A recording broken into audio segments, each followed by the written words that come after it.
એટલે આ શું કરો છો? મમ્મીજી સાંજે જમવામાં લસણની ચટણી બનાવું છું. લસણની ચટણી કરતાં કરતાં શાક બનાય ને કાક. મમ્મીજી બીજું કાંઈ શાક નથી પડ્યું એટલે તો લસણની ચટણી કરું છું. જો ને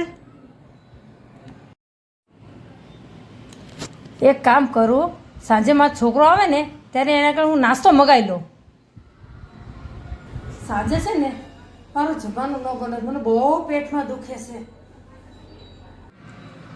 આજે સાંજે બહારનો નાસ્તો. મમ્મીજી કંઈ શાક નથી પડ્યું એટલે તો લસણની ચટણી કરું છું.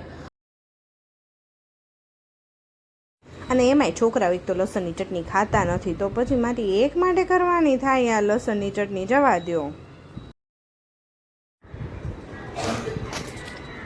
હલો, તમે સાંજે આવો ને ત્યારથી પનીર ભુરજી, પનીર ટીકા મસાલા, બટર રોટી, દાલ ફ્રાય, જીરા રાઈસ એટલું લેતા આવજો ને. અને ખાસ મમ્મી માટે તો કાંઈ નહીં લાવતા, મમ્મીને બહુ પેટમાં દુખે છે. મમ્મીને છે ને આરામ કરવા દેજો, આજનો દિવસ આરામ. એ સારું.